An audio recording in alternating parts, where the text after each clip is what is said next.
morning, dear aspirant. To start with today's news, Somnathpur to be the focus of Mysuru tourism circuit. So this comes under GS1 Art and Culture.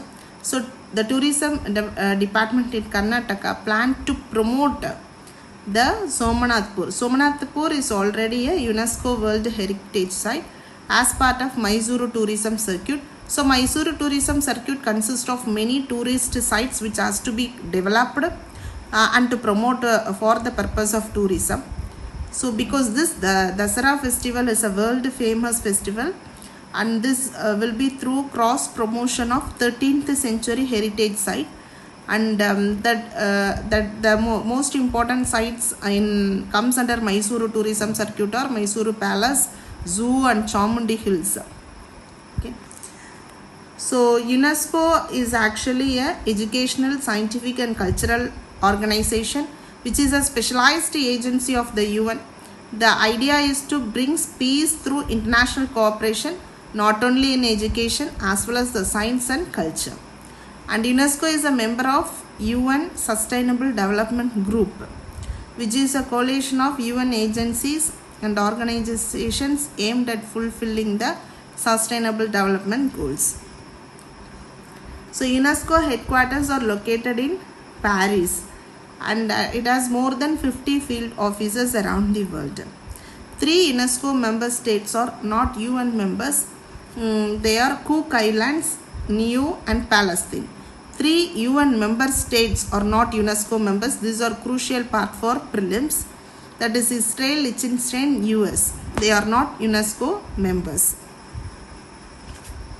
International Religious Freedom for 2023.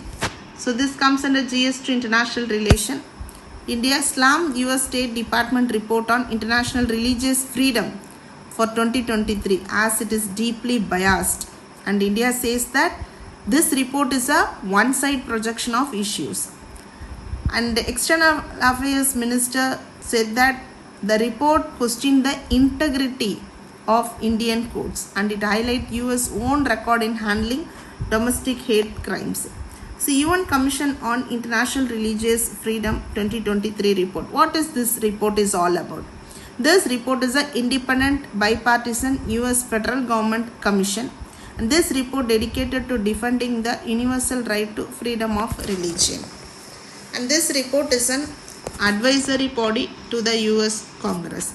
The headquarters is located in Washington, D.C. It is established by the US government after the inaction of the International Religious Freedom Act 1998. This provides that US policy includes condemning violations of religious freedom and assisting other governments in the promotion of this right. Traditionally, India does not recognize the view of US CIRF. What are the concerns raised about India? Concerns about certain laws and policies. The report highlights concern regarding certain laws and policies in the country that have been criticized for the potential to discriminate on the basis of religion. These include laws related to conversion, interfaith relationship, hijab, cow slaughter, as well as Citizen Apprenticeship Act and the NRC. So they have not impacted minorities in the favorable way. That is an issue. All the measures affecting freedom of expression is it have impacted critical voices. This includes surveillance, harassment, property demolition and detention under UPA 1967. Some non-governmental organizations have also been subject to scrutiny under FCRA Act 2010. Financial Action Task Force FATF. This comes under GS3 economy. India has achieved an outstanding outcome in the mutual evaluation conducted during 2023 to 24 by the Financial Action Task Force.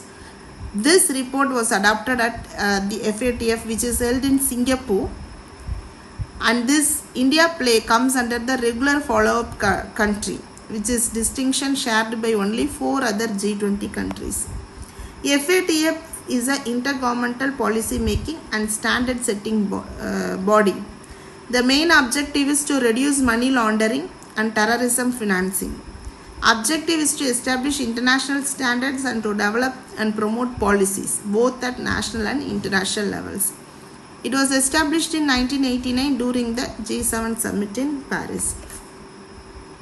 In 2001, its mandate to expand to include terrorism financing. Headquarters is located in Paris, France.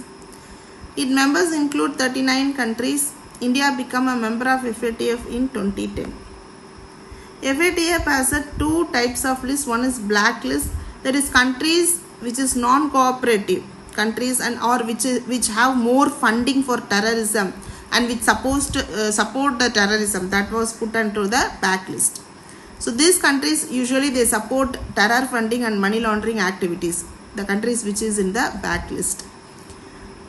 So the FATF revised the blacklist regularly, like adding or deleting the entries.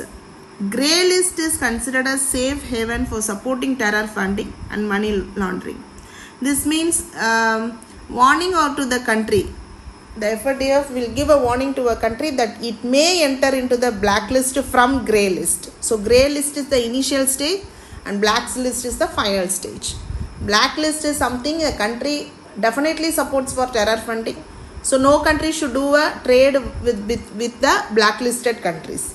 Like 3 countries, North Korea, Iran and Myanmar, or country in the FATF blacklist. This you need to remember. So thank you. Have a great day. Follow our YouTube channel for daily current affairs analysis. Thank you.